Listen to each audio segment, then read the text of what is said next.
नमस्कार, आप सभी का स्वागत है डी न्यूज पर। आप देख रहे हैं मिड डे प्राइम। आपके साथ मैं हूं Mukul Sharma. Mid day prime में खासतौर से हम बात करेंगे आज की तमाम बड़ी खबरों की। जी हां, आपको बताएंगे भारत और अमेरिका के बीच अगर बात की जाए, पहले टैरिफ, उसके बाद ट्रेड और अब टॉक। जी हां, इसके लिए सकारात्मक संकेत जो हैं वो नजर आने लगे हैं। साथ ही बात करेंगे नेपाल की भी किस तरीके से जो विद्रोह की आग है वो फैलती जा रही है और कैसे उस पर काबू पाया जाएगा। और साथ ही बात करेंगे आईएसआई मॉड्यूल का जो भंडाफोड़ किया है दिल्ली पुलिस ने, और बात होगी खेल जगत की भी, यानी एशिया कप की भी। तो चलिए सबसे पहले नजर डाल लेते हैं हेडलाइंस पर। भारत अमेरिका के बीच व्यापार समझौते को लेकर सकारात्मक संकेत। ट्रंप के बयान पर पीएम मोदी ने कहा, हम घनिष्ठ मित्र और स्वाभाविक साझेदार। दोनों देशों ने द्विपक्षीय साझेदारी को मजबूत करने की जताई प्रतिबद्धता।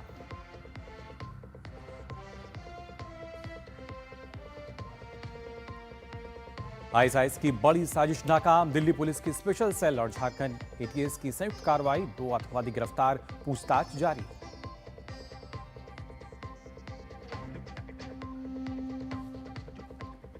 नेपाल में सेना ने संभाली कमान। काठमांडू में अनिश्चितकालीन कर्फ्यू। भारत नेपाल सीमा पर हाई अलर्ट। हिंसक प्रदर्शन के बाद बढ़ाई गई सुरक्षा।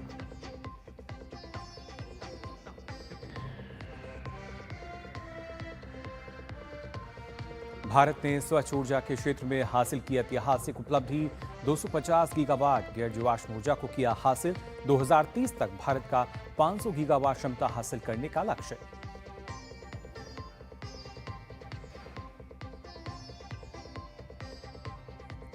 और एशिया कप T20 टूर्नामेंट में आज भारत करेगा अपने अभियान की शुरुआत। पहले मैच में मेजबान यूएई से होगी भिड़ंत।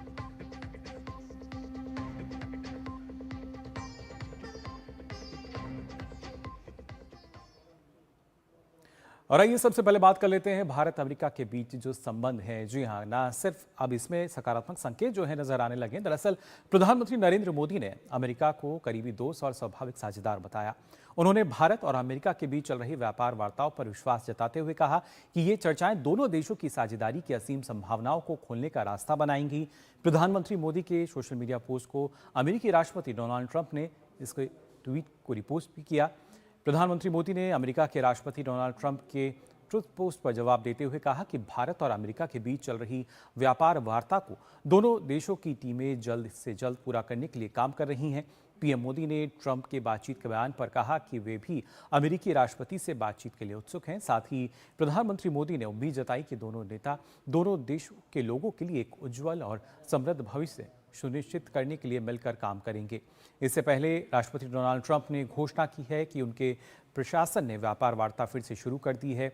उन्होंने ट्रुथ सोशल पर पोस्ट किया था कि मुझे ये घोषणा करते हुए खुशी हो रही है कि भारत और अमेरिका दोनों देशों के बीच व्यापार बाधाओं को दूर करने के लिए बातचीत जारी रखे हुए हैं। ट्रंप ने कल प्रधानमंत्री नरेंद्र मोदी को अपना बहुत अच्छा दोस्त भी बताया और कहा कि वह आने वाले हफ्तों में उनसे बात करने के लिए उत्सुक हैं। ट्रंप ने अपने पोस्ट में विश्वास भी जताया था कि बातचीत के जरिए दोनों महान देशों के लिए एक सफल निष्कर्ष पर पहुंचने में कोई कठिनाई नहीं होगी। इससे पहले शुक्रवार को व्हाइट हाउस में एक प्रेस कॉन्फ्रेंस के दौरान ट्रंप ने कहा था कि वे हमेशा प्रधानमंत्री मोदी के दोस्त रहेंगे। साथ ही ट्रंप ने पीएम मोदी को महान प्रधानमंत्री भी बताया। ट्रंप का ये ताज़ा बयान हाल ही में उनके भारत अमेरिका संबंधों पर अपने रुख में नरमी का संकेत देने के बाद आया है। पिछले कुछ समय से एक बार फिर ट्रंप भारत और पीएम मोदी को लेकर जिस तरह से बयान दे रहे हैं, उससे लगता है कि वो संबंध बेहतर करना चाहते हैं। खासतौर से अगर देखा जाए एक बार फिर से यहाँ पर अब जो तेवर हैं उनमें काफ़ी नरमी नज़र आ रही है। डोनाल्ड ट्रंप की अगर खासतौर से बात की जाए, लेकिन किस तरह के संकेत फिलहाल नज़र आ रहे हैं, इस पर और जानकारी के लिए आइए रुक कर लेते हैं। हमारी संवाददाता जेसिका तनेजा हमारे साथ जुड़ चुकी हैं। जेसिका, आपसे समझना चाहूँगा, भारत अमेरिका की अगर बात की जाए, डोनाल्ड ट्रंप जो पहले किसी और तेवर में नजर आते थे, अब न सिर्फ प्रधानमंत्री की तारीफ बार बार करते हैं बल्कि बता रहे हैं कि जो व्यापार की बाधा थी उसके लिए काम शुरू हो गया है।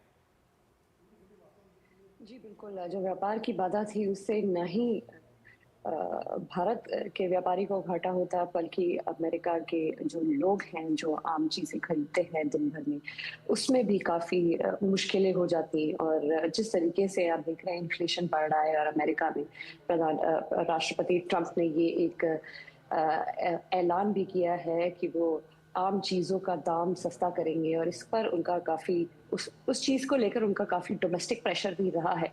लेकिन जिस तरीके से इंडिया को निशाना बनाया गया, चाहे वो 50% पेनल्टी टैरिफ ओवरऑल लगाया रशियन तेल लेने के लिए, या वो और तरीके के जिस तरीके के निशाने साधे गए भारत देश पे, आपने बयान देखे होंगे, खासकर उन लोगों के जो काफी करीबी हैं डोनाल्ड ट्रंप के, जैसे कि पीटर नवारो और Scott Bessent, Steve Witkoff, Howard Lutnick. काफी समय से बातें चल रही थी, लेकिन भारत ने अपना धैर्य रखा और समय के साथ बातचीत का जो सिलसिला है वो आगे बढ़ाने का मौका देखा और बात करी। जिस तरीके की बयानबाजी हो रही थी, उसमें भारत की एक ही रणनीति थी, इस शोर में और शोर ना डाला जाए और समय आने पर वो किया जाए जो अमेरिका को अंत में ये एक रियलाइजेशन देगा कि भारत एक बहुत ही महत्वपूर्ण, जिसे कहते हैं, साझेदार है, जी। और उसके साथ उसको आगे बनाकर ही चलना होगा, क्योंकि ये खटास काफी दिन तक ना अमेरिका को फायदा देती ना भारत को।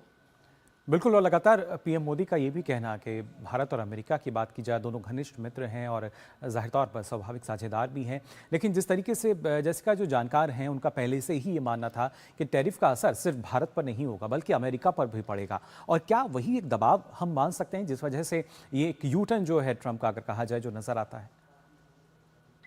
जी, और इसमें और भी कई कारण हैं, आप जोड़ सकते हैं। अमेरिका राष्ट्रपति डोनाल्ड ट्रंप का अपनी जनता से भी एक प्रॉमिस रहा है। जब वो बने थे राष्ट्रपति साल के शुरुआत में, उन्होंने कहा था कि आर्थिक चीज़ों का और काफ़ी सारी चीज़ों पे की चीज़ों का दाम सस्ता हो जाएगा, जैसे कि अंडे, चावल, दूध के प्रोडक्ट्स आप ले लें।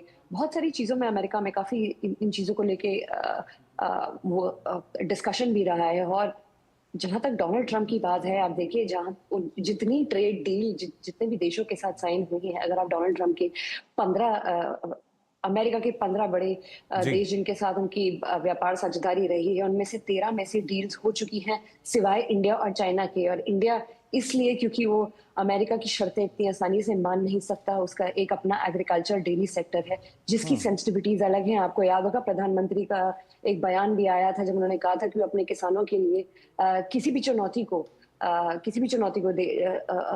मात दे सकते हैं और उनके जी। लिए जो वो कर सकेंगे करेंगे। तो उस तरीके की बयानबाजी भी आप याद रखेंगे कि भारत ने कहा कई चीजें हैं जिसपे वो नेगोशिएशंस मुश्किल है, वो कई सेंसिटिव सेक्टर्स हैं जिसे भारत वैसा ही रखना चाहेगा। और मेरे ख्याल अब जब नई बातें होंगी व्यापार के बारे में और एक बायलैटरल ट्रेड एग्रीमेंट के बारे में, तो आप आगे वाले समय में देखेंगे इन चीजों पे भी खास ध्यान दिया जाएगा। जी, बिल्कुल, और जिस तरीके से संकेत जो है वो काफ़ी सकारात्मक नज़र आ रहे हैं। क्या माना जाए कि आने वाले समय में जो टैरिफ था वो भी कुछ कम होता हुआ नज़र आएगा?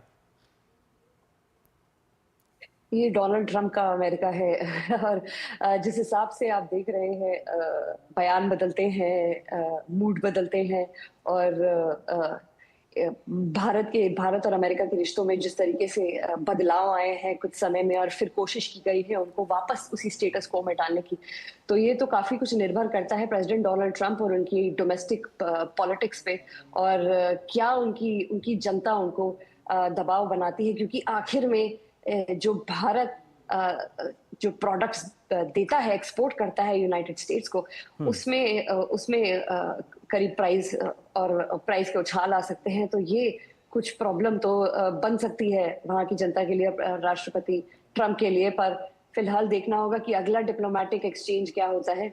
अभी तक चीजें बहुत ही अलग तरीके से और काफी एक्स्ट्राऑर्डिनरी तरीके से, जैसे मैं कहूँ, देखने को मिली है। पर आगे देखना होगा किस तरीके का बयानबाजी अब डोनाल्ड ट्रंप लेते हैं। उनके जिस तरीके से बयान बदलते हैं उस पे समय समय पर ध्यान देना होगा।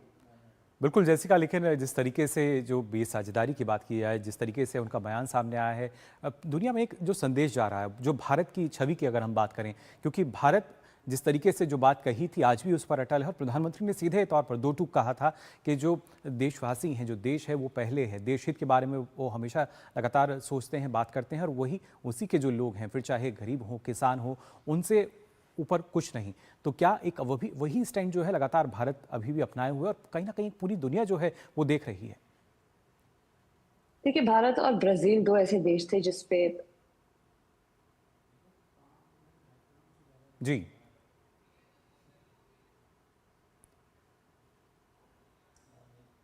तो खासतौर से अगर बात की जाए भारत और अमेरिका के जो संबंध हैं, और ख़ासतौर से अब क्योंकि हमने देखा पिछले दिनों जिस तरीके से टैरिफ को लेकर जो बातचीत चली, जो तल्खी भी देखी गई, लेकिन अब यहाँ पे जो तेवर हैं वो काफ़ी नर्म हैं। डोनाल्ड ट्रंप जो कि लगातार तारीफ कर रहे हैं प्रधानमंत्री नरेंद्र मोदी की, उत्सुक नज़र आ रहे हैं बातचीत के लिए, और कोशिश यही है कि आने वाले समय में सकारात्मक संकेत के जरिए दोनों देशों के जो कहीं ना कहीं साझेदारी है वो सभी के लिए और बेहतर साबित होगी।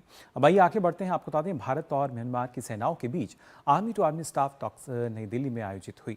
इस बैठक में म्यांमार प्रतिनिधिमंडल का नेतृत्व लेफ्टिनेंट जनरल को ने किया और बैठक में द्विपक्षीय रक्षा सहयोग को और मजबूत करने, आपसी तालमेल बढ़ाने के लिए प्रमुख क्षेत्रों की पहचान करने और व्यापक रक्षा साझेदारी को गहरा करने पर चर्चा हुई। दोनों पक्षों ने क्षेत्रीय शांति और स्थिरता को बढ़ावा देने के लिए मजबूत भारत म्यांमार संबंधों के प्रति अपनी प्रतिबद्धता भी दोहराई।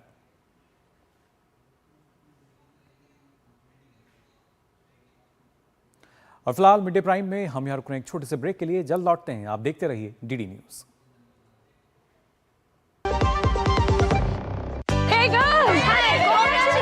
आज तो पार्टी चाहिए। चैंपियन के साथ सेल्फी लेंगे। आइडिया, यही करते हैं पार्टी।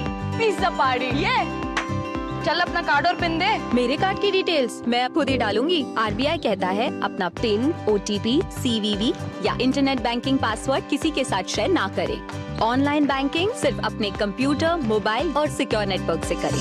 बाय गर्ल्स, कहाँ जा रही है? सुना नहीं, नो शेयरिंग। आरबीआई कहता है जानकार बनिए, सतर्क रहिए। पता है, I was a bright student. कुछ करना चाहती थी, कुछ बनना चाहती थी। आप अपना खुद का स्टार्ट कीजिए ना, खुद का बिजनेस। पर उसमें पैसे तो बहुत लगेंगे ना। Zero investment. Zero investment? हाँ, I'm doing it. मैं एक principal madam. She's my client. मैं LIC एजेंट हूँ। LIC एजेंट बनो, अब बड़ा सोचो। हमारी वेबसाइट पर जाएं या अपनी नजदीकी LIC शाखा से संपर्क करें। ब्रेक के बाद आप सभी का एक बार फिर स्वागत। आप देख रहे हैं मिड डे प्राइम। अब आइए बात कर लेते हैं नेपाल की, जहां पर लगातार जो विद्रोह है वो देखने को मिल रहा है। दरअसल प्रधानमंत्री केपी शर्मा ओली के इस्तीफे के बाद भी नेपाल में हिंसा थमने का नाम नहीं ले रही है। बिगड़ते हालात के बीच नेपाली सेना ने कल रात 10 बजे से सुरक्षा एजेंसियों के साथ मिलकर राजधानी सहित कई इलाकों में सैनिकों की तैनाती कर दी है। मंगलवार रात आंदोलनकारी युवाओं के प्रतिनिधियों ने सेना मुख्यालय में सेना प्रमुख अशोक राज सिंहदेल से मुलाकात कर अपने मुद्दे भी रखे। सेना ने इसे किसी औपचारिक वार्ता की बजाय युवाओं के विचार जानने का प्रयास बताया। इस बीच सेना ने सभी समुदायों से लूटपाट, आगजनी और उपद्रवी गतिविधियों पर नियंत्रण के लिए सहयोग की अपील की है। हिंसा और अराजकता के बीच नेपाल की कई जेलों से कैदियों के फरार होने की भी खबरें हैं। चितवन के भाग निकले। वहीं बांके जेल के नौबस्ता बाल सुधार गृह में हुई झड़प में 5 किशोरों की मौत हो गई और 80 से अधिक बंदी फरार हो गए। म्याग्दी जिला जेल से 76 कैदी, जुमला जेल से 36 कैदी और तनहू जेल से 327 कैदी फरार हो गए। पुलिस ने कुछ को हिरासत में लिया है, लेकिन अधिकांश अभी भी फरार हैं। सेना के अनुसार काठमांडू के बानेश्वर में राष्ट्रीय वाणिज्य बैंक में लूटपाट की घटना में शामिल 5 लोगों को गिरफ्तार कर लिया गया है। भाट भटेनी सुपरमार्केट, होटल हयात और बौद्ध क्षेत्रों सहित काठमांडू और भक्तपुर के विभिन्न इलाकों में लूटपाट की घटनाओं में शामिल 21 और लोगों को भी गिरफ्तार किया गया है। काठमांडू घाटी में भारी सुरक्षा तैनाती के बीच बुधवार को हालात कुछ शांत दिखे। सेना ने आज शाम 5 बजे तक निषेधाज्ञा और रात 6 बजे से गुरुवार सुबह 6 बजे तक कर्फ्यू लागू करने का आदेश भी दिया है। सेना ने चेतावनी दी है कि उपद्रवी गतिविधियों में शामिल लोगों के खिलाफ सख्त कार्रवाई होगी। वहीं त्रिभुवन अंतर्राष्ट्रीय हवाई अड्डा सोमवार से बंद है और आज शाम तक बंद रहने की घोषणा की गई है। हवाई अड्डा हिंसा और आगजनी से उठते धुएं के कारण प्रभावित हुआ है। अब सभी की नज़रें आज होने वाली जेंजी आंदोलनकारी युवाओं की बैठक पर टिकी है। हिंसा में अब तक करीब 22 लोगों की मौत हो चुकी है और 500 से अधिक घायल हो चुके हैं।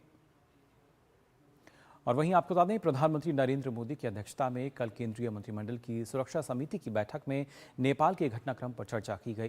प्रधानमंत्री ने सोशल मीडिया पोस्ट में कहा कि नेपाल में हिंसा हृदय विदारक है। उन्होंने नेपाल में युवाओं की मृत्यु पर पीड़ा व्यक्त की। उन्होंने जोर देकर कहा कि नेपाल में स्थिरता, शांति और समृद्धि अत्यंत महत्वपूर्ण है। पीएम मोदी ने नेपाल के लोगों से शांति के प्रयास को समर्थन देने की भी अपील की।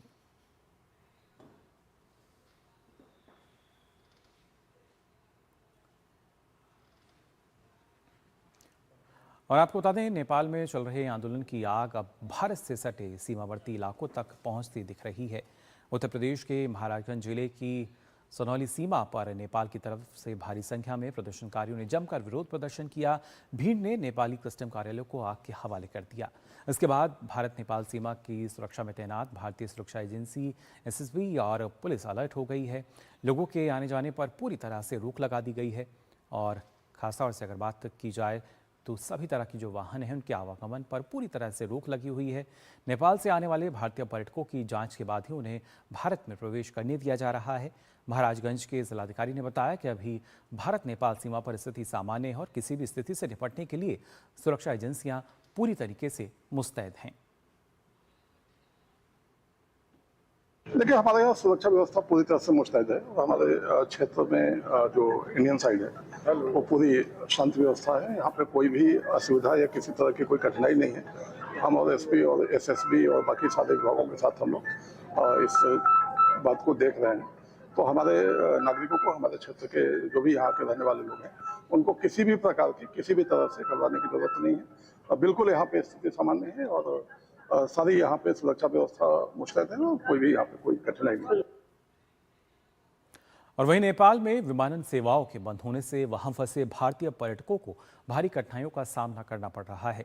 विपरीत हालात में बड़ी मुश्किलों के साथ भारतीय पर्यटक सोनौली सीमा पर पहुंच रहे हैं। डिफिकल्टी काफ़ी हुई। लास्ट में फ्लाइट्स कैंसिल हो गई पोखरा से काठमांडू। फिर हमने टैक्सी बुक किया, बॉर्डर तक आए, 200 किलोमीटर हमने टैक्सी से कवर किया। अभी हम बॉर्डर पे हैं, इंडिया नेपाल बॉर्डर पे। यहाँ पे आके काफ़ी सेफ हम महसूस कर रहे हैं। रास्ते में काफ़ी दिक्कतें आई, रोड ब्लॉक्स थे, प्रोटेस्ट हो रहे थे, लोगों ने बैनर फूंक रखे थे, मतलब काफ़ी सारी डिफिकल्टी थी। बट फाइनली ड्राइवर भैया ने भी काफ़ी मदद की और हमें यहाँ पे बॉर्डर तक पहुँचाया। काफ़ी अच्छा लग रहा है अपने देश में आके। अभी अगर नेपाल आने का, काठमांडू आने का प्लान है तो पोस्टपोन कर देना चाहिए, क्योंकि सिचुएशन बहुत ही गंभीर है। और वैसे वो किसी को कुछ नहीं कह रहे हैं, बट समहाउ हमें अपनी सिक्योरिटी, अपना कॉशन खुद ही लेना चाहिए। तो अभी मतलब this is not the right time to travel from Delhi to Kathmandu. तो better is stay safe in your India, that will be the best choice for all of us. And now we are feeling so happy that we are on the border of India. Finally अपने देश हम जा रहे हैं। वहीं उत्तर प्रदेश के बहराइच में Indo Nepal सीमा पर उपद्रवियों ने तोड़फोड़ की है। यहां खासतौर से जमनोहा चौकी को आग के हवाले कर दिया गया। साथ ही नेपाली कस्टम कार्यालय पहुंचकर उसमें भी आग लगा दी गई। इस दौरान नेपाली पुलिसकर्मियों ने भारतीय क्षेत्र में आकर शरण ली। इस पूरे इलाके में आपको बता दें, एसएसबी और पुलिस अलर्ट पर है। सीमा पर लोगों के आने जाने पर पूरी तरीके से रोक लगा दी गई है। नेपाल से आने वाले भारतीय पर्यटकों को जांच के बाद ही भारत में प्रवेश करने दिया जा रहा है। एसपी बहराइच से भी मेरी बात हुई है और एसपी बहराइच ने भी अपनी फुल फोर्स यहाँ लगाई है और मेरी जितनी भी स्ट्रेंथ है सारी की सारी बॉर्डर पे अवेलेबल है। हम सबकी सुरक्षा के लिए खड़े हैं। तो भारत नेपाल सीमा पर हमने देखा किस तरीके से जवान जो है मुस्तैद भी हैं। पश्चिम बंगाल में भारत नेपाल सीमा पर पुलिस की ओर से कड़ी सुरक्षा व्यवस्था की गई है। यहाँ रात भर पेट्रोलिंग की गई और वाहनों की चेकिंग भी की गई। पड़ोसी देश में तनावपूर्ण स्थिति के कारण भारतीय नागरिक दार्जिलिंग में भारत नेपाल सीमा पार कर भारत लौट रहे हैं।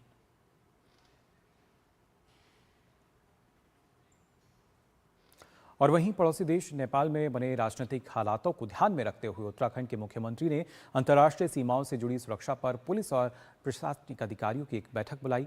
वीडियो कॉन्फ्रेंसिंग के माध्यम से बुलाई गई मीटिंग में सुरक्षा स्थिति की गहन समीक्षा की गई। मुख्यमंत्री धामी ने अधिकारियों को नेपाल सीमा पर सघन जांच अभियान चलाने और किसी भी असामाजिक या विघटनकारी तत्वों की गतिविधियों पर कड़ी नजर रखने के निर्देश दिए। उन्होंने अफवाहों, भ्रामक सूचनाओं या भड़काऊ सामग्री के प्रसार को रोकने के लिए सोशल मीडिया पर लगातार निगरानी रखने और आवश्यकता पड़ने पर समय पर कार्रवाई सुनिश्चित करने की भी आवश्यकता पर बल दिया। उन्होंने सीमावर्ती क्षेत्रों में स्थानीय ग्रामीणों, ग्राम समितियों, पुलिस बलों और वन विभाग के अधिकारियों की सामूहिक भागीदारी को निगरानी प्रणाली को मजबूत करने पर भी बल दिया। उन्होंने कहा कि सीमा पर सभी प्रवेश मार्गों की नियमित निगरानी की जानी चाहिए और सीमा पार आवाजाही पर विशेष सतर्कता बरती जानी चाहिए।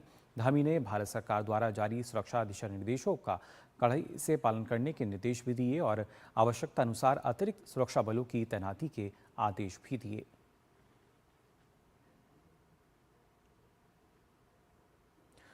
और आइए इस पर और चर्चा के लिए हमारे साथ खास मेहमान जुड़े हैं। आप बता दें हमारे साथ पूर्व वरिष्ठ राजनयिक एस आर तायल जी जुड़ चुके हैं। बहुत बहुत स्वागत आपका तायल साहब।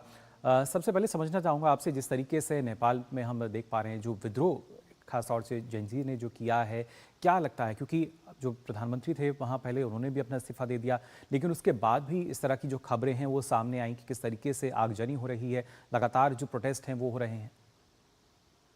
देखिए, राजनीतिक समस्या इस समय नेपाल में बहुत ही गंभीर है और उसके पीछे अगर जाए तो जो यंग लोग हैं, जो जवान युवा वर्ग है जी, उसमें बहुत रोष है, क्योंकि दो तीन चीजें हुई हैं कि उन्होंने देखा कि बहुत ही भ्रष्टाचार, जो गवर्नेंस में है वहाँ बहुत भ्रष्टाचार है, अर्थव्यवस्था में बहुत कम बढ़ावा हो रहा है, बेरोजगारी बहुत बढ़ रही है जी। जो 3 करोड़ वहाँ की पॉपुलेशन है उसमें 4 मिलियन लोग, मतलब 40 लाख लोग बाहर काम करते हैं, 14% ऑफ पॉपुलेशन। और उन जी। तो और जो भी राजनीतिक वहाँ पे नेता है, कुछ इस तरह एक म्यूजिकल चेयर्स कह लीजिए कि पिछले 17 साल में 14 गवर्नमेंट बदल चुकी है और कहीं ना कहीं ये देखा गया कि वही 3-4 लोग बार बार प्रधानमंत्री बन जाते हैं जी। और उनका अपनी जनता से भी कोई कम्युनिकेशन नहीं रहा है और ना युवा वर्ग से रहा है। तो समस्या गंभीर है और इसको, जैसा हमारे प्रधानमंत्री ने कहा कि सबसे पहले स्थिरता, स्टेबिलिटी वहां आए जी, और शांतिपूर्ण माहौल बने। वहां की आर्मी ने कंट्रोल ले लिया है और कर्फ्यू लगा दिया है परसों सुबह तक के लिए जी, जिससे सबसे पहले सड़कों पर शांति हो।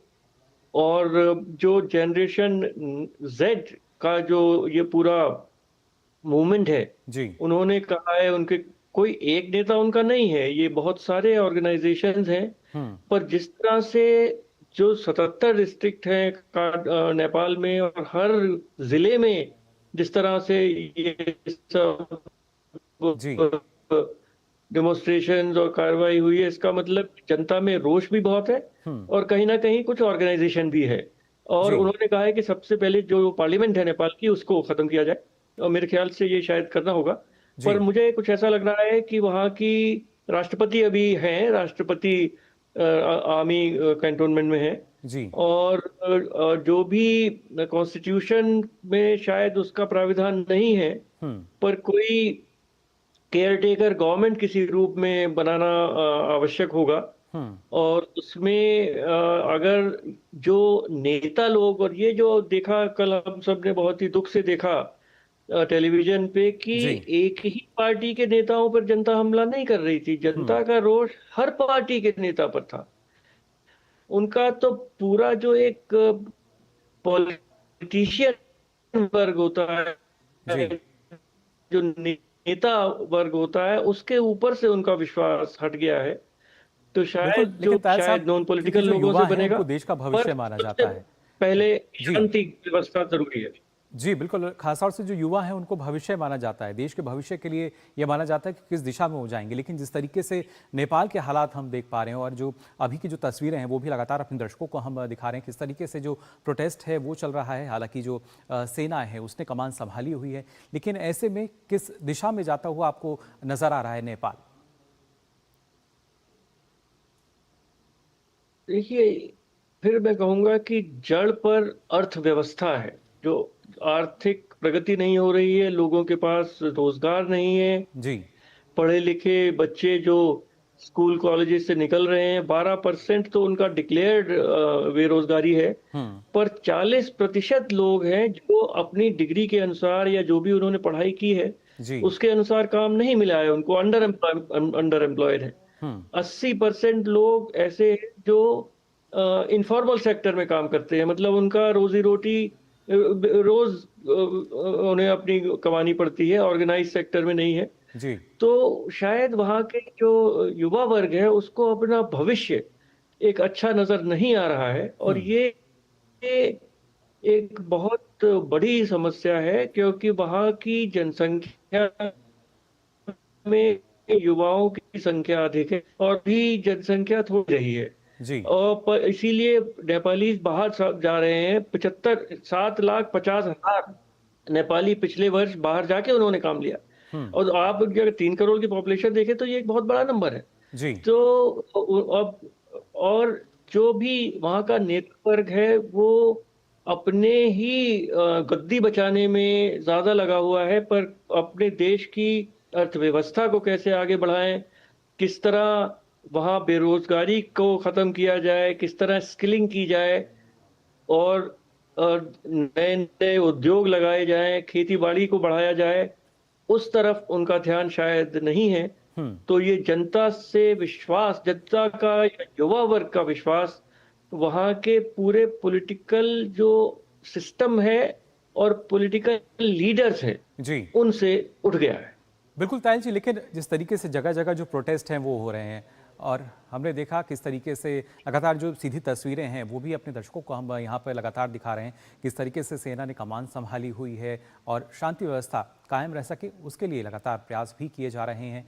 आप देख सकते हैं कैसे सेना ने कमान संभाली हुई है, जो लोग हैं वो शांतिपूर्वक बैठे भी हुए हैं और कोशिश यही कि किस तरीके से स्थिरता जो है वो आ सके। फिलहाल ये सीधी तस्वीरें आप देख पा रहे हैं नेपाल की, जहां पर हम देख सकते हैं किस तरीके से सेना ने कमान संभाली हुई है और जो स्थिरता की बात की जा रही थी कि कैसे एक स्थिरता आ सकती है, शांति व्यवस्था को कायम एक बार फिर से वापस करना वो काफ़ी चुनौतीपूर्ण रहता है। लेकिन फ़िलहाल के जो हालात हैं उनमें आप देख सकते हैं सेना जो कमान संभाले हुए है और साथ ही साथ हम देख सकते हैं जो कुछ लोग हैं उनको वो शांतिपूर्वक बैठे भी हैं और जगह जगह इस दौरान हालांकि जो प्रोटेस्ट की जो खबरें हैं वो भी सामने आई हैं, लेकिन जब से सेना ने मोर्चा संभाला उसके बाद से ज़रूर इस तरह की जो कुछ खबरें हैं उनमें ज़रूर कमी आई है। लेकिन फ़िलहाल सवाल यही है कि आखिर नेतृत्व क्षमता की बात की जाए या किस तरीके से जो नेपाल का भविष्य है वो किस दिशा में आगे बढ़ेगा। फ़िलहाल की ये काठमांडू से सीधी तस्वीरें आप देख पा रहे हैं किस तरीके से वहाँ पर नेपाल की जो सेना है कमान संभाले हुए है और इस दौरान हम देख पा रहे हैं कि जो कुछ मीडिया कर्मी हैं वो भी कवरेज कर रहे हैं किस तरीके से हालात बने हुए हैं। और इसके साथ साथ अगर बात की जाए, क्योंकि इस तरह के जो हालात हैं एकदम से सामने नहीं आते हैं, लेकिन जो स्थिति फ़िलहाल नेपाल में बनी वो आने वाले समय में और किस तरह का रूप ले सकती है या नहीं। खासतौर से यहाँ तायल साहब आपसे और जानकारी ये लेना चाहूँगा, क्योंकि जब हम कह रहे हैं कि अलग अलग जगह, जैसा आपने बताया कि जो युवाओं का वर्ग है अलग अलग स्थानों पर बात की जाए, कई ऐसे समूह हैं जहाँ जो लगातार विद्रोह कर रहे थे, प्रोटेस्ट कर रहे हैं, लेकिन क्या यहाँ पे लीडरशिप जो है उसकी कुछ कमी नज़र आएगी? क्योंकि अब जो तमाम युवा हैं शायद एक सहमति उनमें भी अभी तक शायद नहीं बन पा रही है कि किस तरीके से आगे जो बात है वो की जा सकती है। जो वहाँ के शीर्ष नेतृत्व से अगर बात की जाए, क्या ये एक बड़ी चुनौती रहेगी वहाँ? जी हाँ, अवश्य बड़ी चुनौती रहेगी, क्योंकि युवा वर्ग में एक कोई संस्था नहीं है, एक ऑर्गेनाइजेशन नहीं है जी, पर कई नाम सामने आ रहे हैं जिन्होंने पिछले 2-3 साल से काम किया है, जमीन पर भी काम किया है। जब वहाँ पे भूकंप आया था 2-3 साल पहले बहुत बड़ा, उस समय बहुत काम किया कुछ युवा लोगों ने जी, और इस समय जो काठमांडू के जो मेयर हैं उनका नाम भी कुछ चल रहा है, श्री बालेंद्र शाह, और वो 2-3 साल से मेयर हैं काफी, और वो शायद 35 साल के हैं, तो वो भी तो इस तरह के लोगों को सामने आना होगा। एक नेता वहाँ नहीं है और ऐसी स्थिति में होना भी नहीं चाहिए। और जो युवा वर्ग के जो भी वो वॉइसेस हैं, जो युवा वर्ग के साथ किसी ना किसी तरह जुड़े हुए हैं या उनकी समस्याओं को और उनके एक्सपेक्टेशंस को समझते हैं, वो सब लोग मिलकर सामने आए और अगली सरकार बनाने का प्रयत्न करें। मैं समझता हूँ कुछ रोष, तो ऐसा लग रहा है कि रोष आज कम है सड़कों पर, हिंसा की कम है। ऐसा भी लगता है कि वर्ग का आर्मी के ऊपर एक विश्वास है और वो आर्मी को नहीं कंटेस्ट कर रहे हैं। तो मैं समझता हूँ 1-2 दिन में शांति होनी चाहिए, पर नई गवर्नमेंट कौन सी बनेगी उस पर बहुत ही ध्यान से वहाँ के राष्ट्रपति को और आर्मी को सोचकर एक नए लोगों को लाना चाहिए जो करप्शन से बिल्कुल परे है और युवा वर्ग का उन पर कुछ विश्वास है। बिल्कुल, विश्वास से ही बात जो है बनती नजर आएगी, तभी और ज्यादा स्थिरता और शांति नजर आ सकेगी। फिलहाल बहुत बहुत शुक्रिया आपका तायल साहब हमारे साथ जुड़ने के लिए।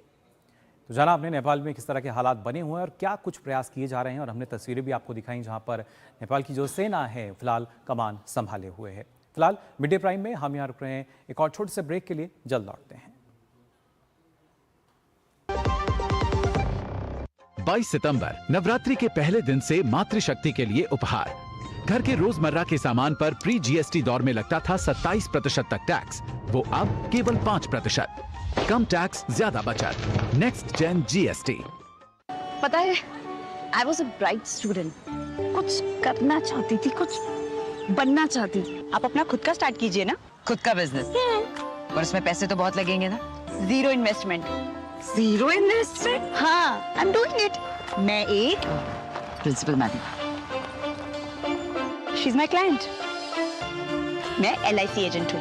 LIC एजेंट बनो, अब बड़ा सोचो। हमारी वेबसाइट पर जाएं या अपनी नजदीकी LIC शाखा से संपर्क करें।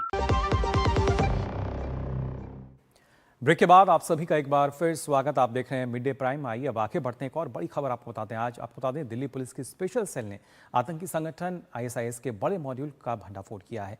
इस सिलसिले में दिल्ली पुलिस की स्पेशल सेल ने कई राज्यों में छापेमारी की और 2 आतंकवादियों को भी गिरफ्तार किया गया है। दिल्ली से एक आतंकी की गिरफ्तारी हुई है। दिल्ली से आतंकी आफ्ताब को गिरफ्तार किया गया है। वहीं गिरफ्तार आतंकी आफ्ताब मुंबई का रहने वाला है।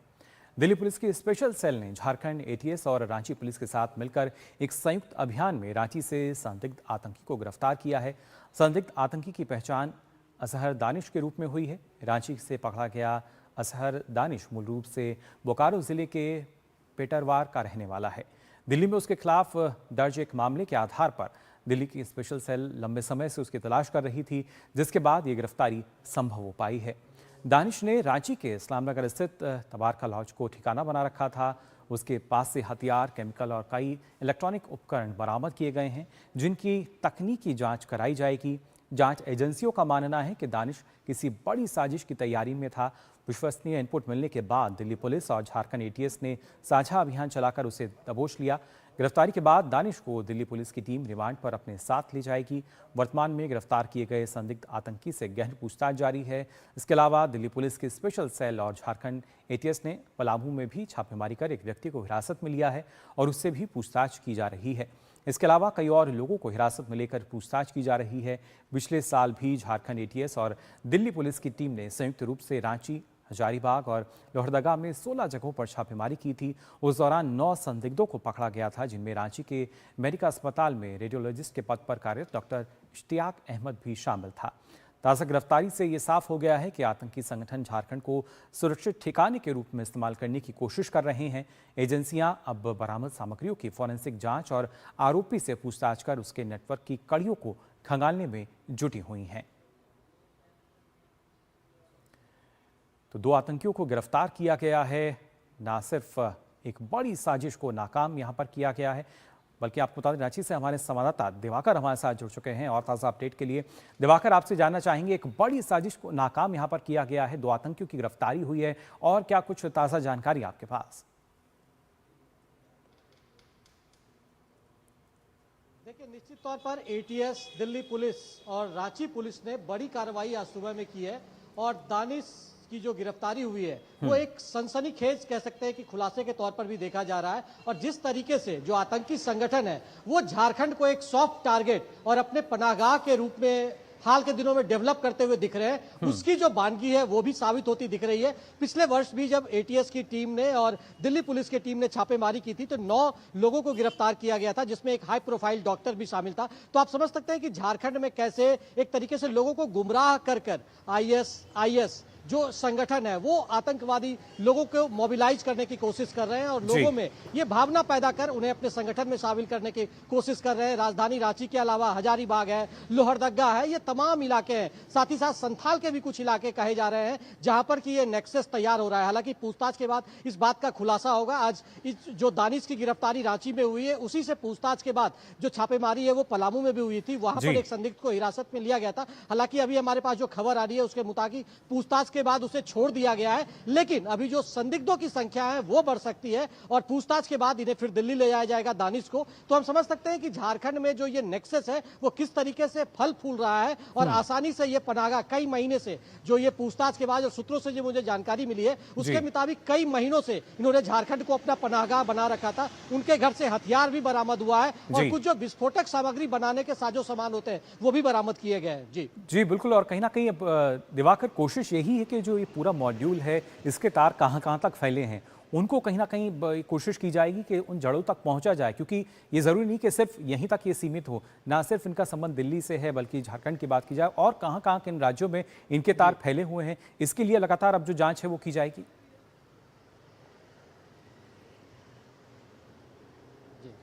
देखिए, निश्चित तौर पर यह जांच का दायरा बढ़ेगा, क्योंकि आज शुरुआती दौर में 2 लोगों की गिरफ्तारी हुई है। देश के कई राज्यों में ये एटीएस दिल्ली पुलिस की छापेमारी हुई है और ये जो कॉल लगातार उनके पास जो इनपुट्स मिल रहे थे, हालांकि आज भी कई डिजिटल सामान यहां पर दानिश के घर से, जहां वो लॉज में रह रहा था, वहां से बरामद किया गया है। और ये भी कहा जा रहा है कि उसने कई जो युवा है यहाँ पर उनको उसने गुमराह करने की कोशिश की है और उनको अपने गिरफ्त में लेने की कोशिश की है। तो निश्चित तौर पर पूछताछ के बाद ये खुलासा होगा और ये दायरा हो सकता है कि बड़ा हो। और इस पिछले 1-2 महीनों में उसने अपने नेटवर्क का जो जाल यहाँ पर था वो किस तरीके से लोगों के बीच घुसकर उन्होंने पैदा की है, बढ़ाने की कोशिश की है, इन तमाम चीजों का खुलासा होगा। लेकिन निश्चित तौर पर हम कह सकते हैं कि ये जो नेक्सस है इसका जाल काफी बड़ा है और झारखंड में लगातार इस तरीके के खुलासे हो रहे हैं जो एक संदेहास्पद स्थिति भी पैदा करते हैं कि आखिर आईएसआई के सॉफ्ट निशाने पर झारखंड क्यों है, क्यों आसानी से इन्हें पनागा यहाँ मिल पा रहा है और ये आसानी से झारखंड में अपना ठिकाना बना पा रहे हैं। तो ये तमाम बिंदुओं पर जांच होगा, पूछताछ के बाद खुलासे होंगे और पता चलेगा कि ये नेक्सस रांची के अलावा किन जगहों पर और भी फल फूल रहा है, क्योंकि लोहरदगा और हजारीबाग जैसे जिलों का नाम पहले भी इस मामले में सामने आ चुका है। जी बिल्कुल दिवाकर, देखना होगा पूछताछ में और क्या कुछ पुख्ता जानकारी है वो जो कि निकल कर आती है। फिलहाल बहुत बहुत शुक्रिया आपका इस महत्वपूर्ण अपडेट के लिए। और आइए अब मीठे प्राइम में आगे बढ़ते हैं। आपको बता दें, कर्नाटक के कारवार विधानसभा सीट के कांग्रेस विधायक सतीश के सैल को ईडी ने 86 करोड़ रुपए के अवैध लोहा अयस्क निर्यात घोटाले में मनी लॉन्ड्रिंग के आरोप में गिरफ्तार किया है। वे 18 दिनों के अंतराल में सत्तारूढ़ पार्टी के दूसरे विधायक हैं जिन्हें केंद्रीय एजेंसी ने गिरफ्तार किया है। इससे पहले 23 अगस्त को चित्रदुर्गा विधायक केसी वीरेंद्र को ईडी ने गिरफ्तार किया था। सेल को पहले अवैध लोहा अयस्क निर्यात के मामले में दोषी ठहराया गया था, जिसके बाद ईडी ने उनके खिलाफ मनी लॉन्ड्रिंग के तहत मामला दर्ज किया था।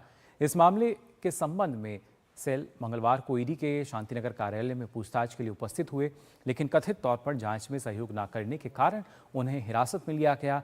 बाद में उन्हें मेडिकल जांच के लिए बाउरिंग और लेडी कर्जन अस्पताल ले जाया गया और देर रात विशेष अदालत में पेश किया गया। ईडी ने 13 और 14 अगस्त को विधायक के आवास पर छापेमारी की थी। इस छापेमारी में 1.68 करोड़ रुपए नकद, 6.75 किलोग्राम सोना और कई दस्तावेज जब्त किए गए थे। साथ ही 14.13 करोड़ रुपए की रकम मौजूदा बैंक खातों को उनको भी फ्रीज किया गया था। ईडी के अनुसार सेल और अन्य लोगों द्वारा किए गए अवैध निर्यात का कुल मूल्य 86.78 करोड़ रुपए था। विशेष अदालत ने अक्टूबर 2024 में सेल और अन्य लोगों को इस मामले में दोषी ठहराया था। उन्हें 7 साल की सजा और जुर्माना लगाया था। बाद में हाईकोर्ट ने निचली अदालत के आदेश पर रोक लगाने के बाद अपील लंबित होने तक उन्हें रिहा कर दिया था। लेकिन एक बार यहाँ एक बड़ी कार्रवाई जो है ईडी की देखने को मिल रही है। वहीं कर्नाटक के भद्रावती में ईद मिलाद उल नबी के दौरान पाकिस्तान जिंदाबाद नारे लगाए गए। 8 सितंबर शिवमोगा जिले के भद्रावती में एक घटना सामने आई। सोशल मीडिया पर इसका 12 सेकंड का एक वीडियो भी वायरल हो रहा है। उस रात एक मुस्लिम संगठन ने भद्रावती में एक जुलूस का आयोजन किया था। शिवमोगा पुलिस ने इस घटना को गंभीरता से लिया है और पुराने शहर पुलिस स्टेशन में स्वतः संज्ञान लेते हुए एक एफआईआर दर्ज की गई है। पुलिस अधीक्षक जीके मिथुन कुमार ने बताया कि 3 अलग अलग पुलिस टीमें गठित की गई हैं जो ड्रोन फुटेज, सीसीटीवी रिकॉर्डिंग्स की जांच कर रही हैं ताकि वीडियो की प्रामाणिकता और इसमें शामिल लोगों की पहचान की जा सके। भद्रावती सामुदायिक रूप से संवेदनशील क्षेत्र है, लिहाजा ये मुद्दा जोर पकड़ रहा है। यहाँ पहले भी सांप्रदायिक तनाव की घटनाएं हो चुकी हैं, लेकिन फिलहाल अब पुलिस ने एफआईआर दर्ज कर जांच शुरू की है। वहीं लोकसभा में नेता प्रतिपक्ष राहुल गांधी को अपने संसदीय क्षेत्र रायबरेली पहुंचते ही भारी विरोध का सामना करना पड़ा। राहुल गांधी का भारतीय जनता पार्टी कार्यकर्ताओं ने विरोध किया। बिहार में राष्ट्रीय जनता दल और कांग्रेस के मंच से प्रधानमंत्री मोदी की मां को दी गई गाली के विरोध में बीजेपी कार्यकर्ता नेता प्रतिपक्ष के काफिले के आगे सड़क पर धरने पर बैठ गए। यूपी बीजेपी कार्यकर्ताओं ने लखनऊ रायबरेली मार्ग पर राहुल गांधी का जमकर विरोध किया और उनको वापस जाने के लिए भी नारे लगाए। वहीं विरोध में बैठे यूपी सरकार के मंत्री दिनेश प्रताप सिंह ने कांग्रेस नेता से मामले को लेकर माफी की मांग की। मोदी जी की मां का अपमान राहुल गांधी जी के मंच से होता है और राहुल गांधी जी उस पर यह भी नहीं करते कि हमारे कार्यकर्ताओं ने गलत किया। तो ये थोड़ा जरूर कार्यकर्ताओं को भी, हर भारतवासी को भी, हर बेटे को जिसके माँ होगी उसको ये बात बुरी लगेगी अगर राहुल गांधी जी के मंच से मोदी जी की गोलोकवासी माँ को माँ की गाली दी जाए तो ये भारत के अपने बेटे का अपमान है जिसके माँ है राहुल गांधी का है। राहुल गांधी को चाहिए था कि जिन लोगों ने माँ की गाली दी है उसको कंडम करें। और आइए अब आगे बढ़ते हैं, बात कर लेते हैं नए और हरित भारत की भी। जी हाँ, भारत ने 250 गीगावाट गैर जीवाश्म ऊर्जा क्षमता स्थापित कर एक ऐतिहासिक उपलब्धि हासिल की है। भारत ने सिर्फ 10 साल में देश ने अपनी गैर जीवाश्म क्षमता को 3 गुना बढ़ाया है। साल 2014 में भारत की गैर जीवाश्म ऊर्जा क्षमता सिर्फ 81 गीगावाट थी। आज ये बढ़कर ऐतिहासिक 250 गीगावाट पर पहुंच गई है। यह दुनिया के सबसे तेज ऊर्जा परिवर्तन में से एक है। प्रधानमंत्री नरेंद्र मोदी के विजन से प्रेरित होकर ये वृद्धि सौर ऊर्जा, पवन ऊर्जा, जल विद्युत और परमाणु ऊर्जा के तेज विस्तार से संभव हुई है। आज स्वच्छ ऊर्जा भारत की कुल बिजली क्षमता का लगभग आधा हिस्सा बनाती है और ये उपलब्धि पेरिस समझौते के लक्ष्य से 5 साल पहले हासिल की गई है। सिर्फ जून में ही भारत ने 7.3 गीगावाट नवीकरणीय ऊर्जा जोड़ी, जो एक नया रिकॉर्ड है। भारत ने गैर जीवाश्म ऊर्जा क्षेत्र में 2030 तक 500 गीगावाट हासिल करने का लक्ष्य रखा है। मौजूदा रफ्तार को देखते हुए लगता है कि भारत आसानी से लक्ष्य हासिल कर लेगा। साथ ही भारत ने 2070 तक नेट जीरो उत्सर्जन का लक्ष्य भी रखा है। और आइए आपको बता दें, प्रधानमंत्री नरेंद्र मोदी के पंजाब बाढ़ग्रस्त इलाके के दौरे के बाद आज केंद्रीय कृषि मंत्री शिवराज सिंह चौहान ने नई दिल्ली में भारतीय किसान संघ के पंजाब के प्रतिनिधिमंडल से मुलाकात की। इस मुलाकात में पंजाब के किसानों ने बाढ़ की वजह से हो रही अपनी समस्याओं को कृषि मंत्री के साथ साझा किया। कुछ दिन पहले शिवराज सिंह चौहान खुद पंजाब के बाढ़ग्रस्त इलाकों का उन्होंने दौरा किया था, जिसमें उन्होंने बाढ़ से परेशान लोगों से मुलाकात की थी और वहां उनकी समस्याओं के समाधान के लिए तत्काल कदम उठाने का आश्वासन भी दिया था। अभी एक दिन पहले ही प्रधानमंत्री नरेंद्र मोदी ने बाढ़ से प्रभावित पंजाब को 1600 करोड़ रुपए का स्पेशल पैकेज भी दिया है। और बात करते हैं TIF। जी हाँ, टोरंटो इंटरनेशनल फिल्म फेस्टिवल ने अपने 50 साल पूरे कर लिए हैं। इसी मौके पर लॉन्च हुआ TIF शॉप, जहां दर्शक पा सकते हैं फेस्टिवल से जुड़ा हुआ लिमिटेड एडिशन मर्चेंडाइज और क्लबिट्स भी। आइए आपको दिखाते हैं टोरंटो से हमारी सहयोगी मुनमुन भट्टाचार्य की ये खास report. Toronto international film festival का आधिकारिक retail outlet tiff shop Toronto के किंग स्ट्रीट वेस्ट स्थित टिफ लाइट बॉक्स के साथ ही अब ऑनलाइन भी उपलब्ध है। टिफ शॉप में लिमिटेड एडिशन परिधान, खास ज्वेलरी और एसेसरीज उपलब्ध हैं। इन्हें टिफ की 50वीं वर्षगांठ को ध्यान में रखकर डिजाइन किया गया है। यहाँ आपको टिफ 1976 रेट्रो कलेक्शन भी मिलेगा। 1976 ही वो साल था जब टिफ की शुरुआत हुई थी। कनाडा के मशहूर ब्रांड रूट्स के साथ कोलैबोरेशन में बनी कलेक्टिबल जैकेट्स और लेदर गुड्स भी यहाँ उपलब्ध हैं। लोग यहाँ टिफ 50 की यूनिक ज्वेलरी के अलावा टिफ के पहले पोस्टर में दिखाए गए क्लासिक डायरेक्टर हैंड्स मोटिव वाले कई आइटम्स भी खरीद सकते हैं। रेट्रो टी शर्ट हो या कलेक्टिबल जैकेट्स, हर खरीदारी टिफ की इस विरासत का हिस्सा बनने जैसा है। It was very fun. I bought sweats that were very thick and they were cotton, and the workers were very, very nice, and there was like a red carpet inside of the TIF shop, pop-up shop that I went to, and so I got to take a picture with my items and it was very fun.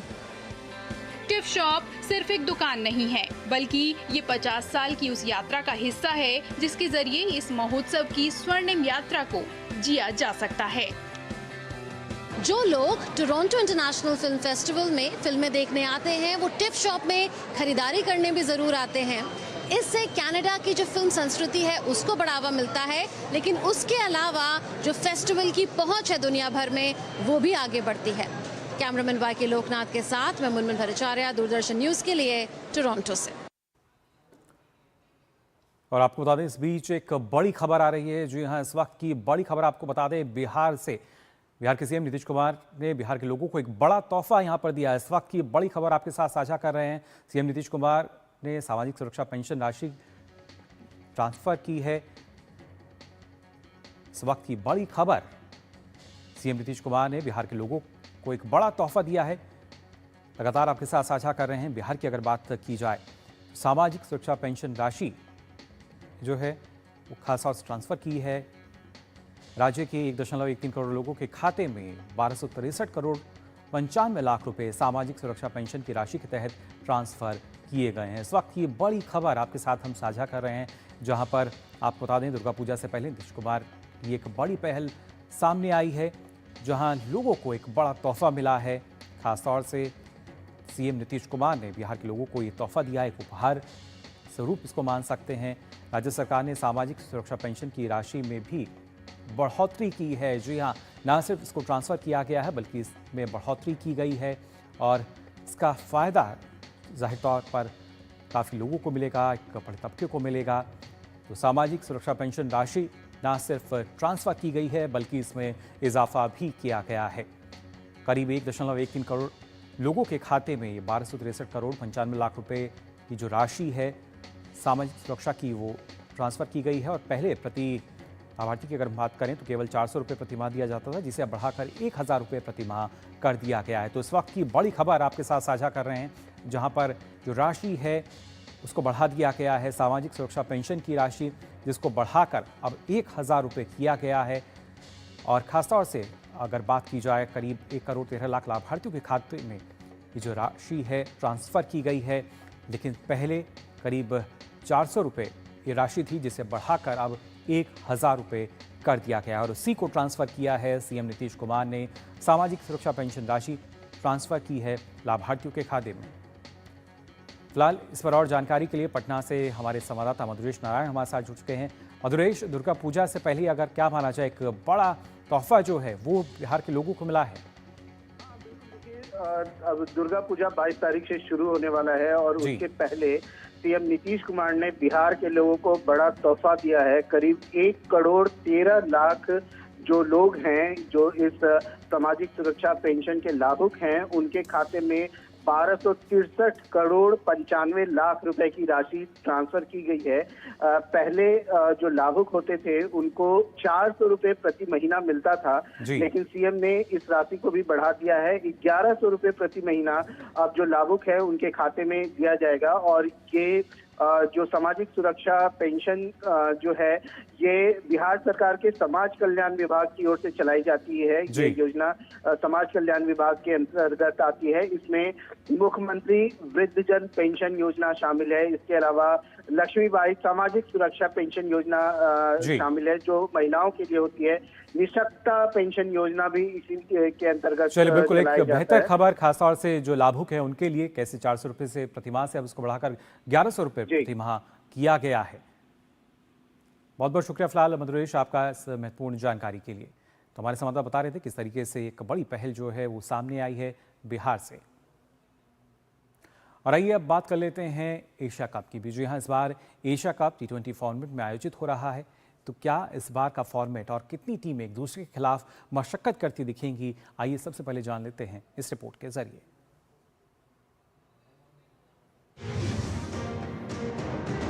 इस बार का Asia cup T20 format में खेला जा रहा है।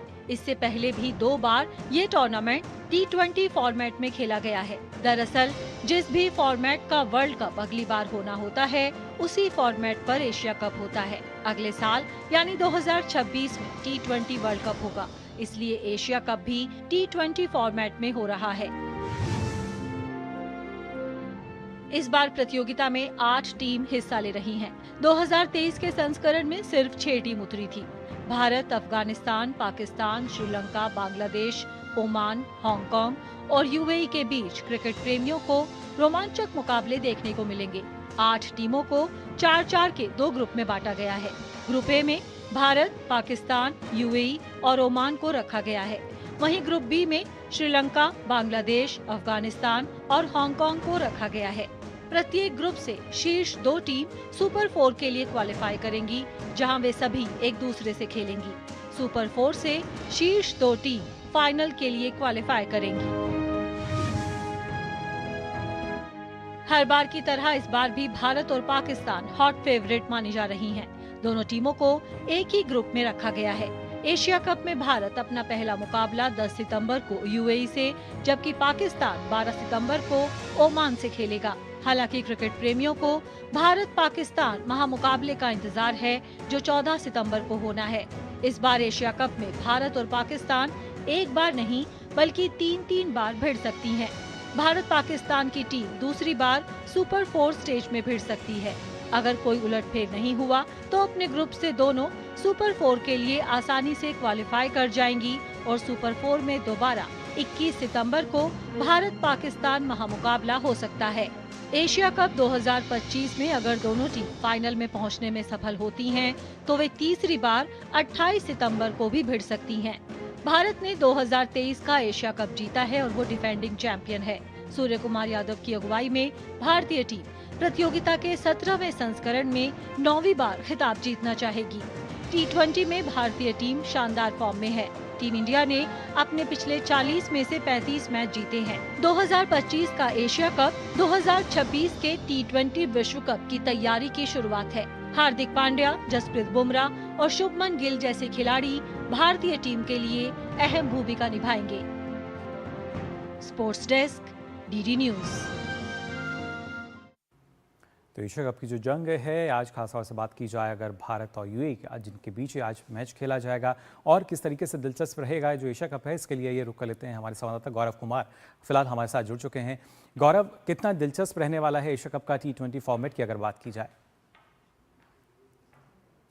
Format की बात की जाए तो अपने आप में T20 का जो मुकाबला होता है वो अपने आप में ही रोचक होता है, क्योंकि बहुत कम समय में आपको बहुत कुछ करके दिखाना होता है, अपनी टीम को आगे बढ़ाना होता है। तो ये कह सकते हैं कि एक अच्छे फॉर्मेट में ये एशिया कप जो है वो आयोजित हो रहा है और इसमें कहीं ना कहीं जो नज़रें हैं, अगर देखा जाए तो जो बड़ी टीमों की अगर बात की जाए तो भारत है, प्रबल दावेदार भी है। इसके अलावा अगर बात करें तो पाकिस्तान है, श्रीलंका है, बांग्लादेश है, अफगानिस्तान है। ये टीमें ऐसी हैं जिनको एक मोटे तौर पर कहीं ना कहीं एक दूसरे के खिलाफ एक अच्छा कहना चाहिए कि कॉन्टेस्ट ये देती हुई नजर आ सकती हैं। लेकिन अगर आज के मुकाबले की बात करें तो जाहिर तौर पर भारतीय टीम की कोई तुलना नहीं है यूएई से, लेकिन यूएई के लिए ये एक बड़ा मुकाबला रहेगा, क्योंकि उनको ऐसे खिलाड़ियों के खिलाफ खेलने का मौका मिलेगा जिनके खिलाफ वो बहुत कम खेल पाए हैं। क्योंकि यूएई की टीम जो है और भारत के बीच अब तक केवल सिर्फ एक T20 मुकाबला खेला गया है, वो भी साल 2016 में खेला गया था। तो यूएई के लिहाज से ये काफ़ी एक बड़ा इंपॉर्टेंट मैच है, लेकिन भारतीय टीम के लिए ये एक ऐसा मैच है कि यहाँ पर टीम जो चाहेगी कि अपना जो विनिंग जो स्पिरिट है वो तो साथ शुरू ही करे, लेकिन इसके साथ ही साथ एक बड़ी जीत के साथ आगे बढ़े। क्योंकि कभी कभी ऐसा होता है कि समीकरण इस तरह के बन जाते हैं आगे चल करके, कई परिस्थितियां ऐसी बन जाती हैं कि वो समीकरण जो है जीत का अंतर जो है वो कभी कभी बहुत काम आता है। तो ऐसे में भारतीय टीम यही चाहेगी कि वो यूएई के खिलाफ एक अच्छी जीत और बड़ी जीत जो है वो यहाँ से दर्ज करे और फिर बढ़े हुए मनोबल के साथ आगे के जो उसके जो कैंपेन है उसको लेकर चले। बिल्कुल गौरव, एक बड़ी जीत की उम्मीद तो होगी, लेकिन आने वाले जो मैच हैं वो और ज़्यादा हम देख सकते हैं, उनमें और ज़्यादा रोमांच जो है वो हमें नज़र आएगा। जी हाँ, बिल्कुल। आने वाले मैचेस की अगर बात कर ले तो फिर इसके बाद टीम को जो है वो एक छोटी टीम जो कि ओमान है उससे खेलना है, और फिर जो एक बड़ा मुकाबला जिसकी आप भी कहीं ना कहीं सभी लोग जो है वो चर्चा कर रहे हैं, वो है पाकिस्तान के खिलाफ मुकाबला, जो कि 14 सितंबर को जो है वो खेला जाएगा। तो अब मौजूदा परिस्थिति में अगर देखा जाए तो भारतीय टीम की फिलहाल जो है वो बेहद संतुलित ये टीम जो है वो दिख रही है, न केवल कागजों पर बल्कि ऊपरी तौर पर भी अगर खेल के ग्राउंड पर देखा जाए तो वहाँ पे भी काफ़ी ज़्यादा संतुलन जो है वो नज़र आ रहा है। क्योंकि बाकी टीमों को अगर देखें, चाहे पाकिस्तान की बात करें, चाहे श्रीलंका की बात करें या बांग्लादेश की बात करें, तो टीमों में जो है वो एक चेंज के साथ वो टीम सामने आ रही है, एक निरंतरता उनके प्रदर्शन में नहीं दिखाई दे रही है।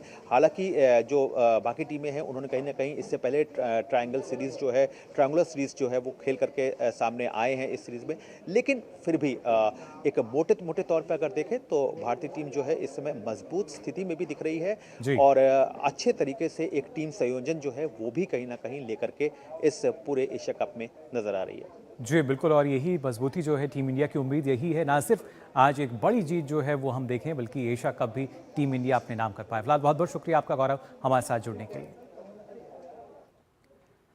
तो वक्त हो चला है यहाँ पर आपसे विदा लेने का। जाना आपने किस तरीके से, अगर बात की जाए एशिया कप की भी, काफ़ी महत्वपूर्ण रहने वाला है जो आप आज का मैच होगा और उसके साथ साथ पूरा जो टूर्नामेंट है, क्या कुछ इसमें खास रहेगा। लेकिन फिलहाल के लिए मिड डे प्राइम में बस इतना ही। दीजिए अनुमति, नमस्कार।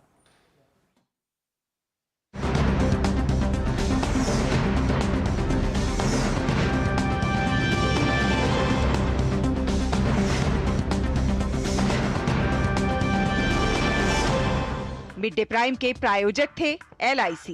हर पल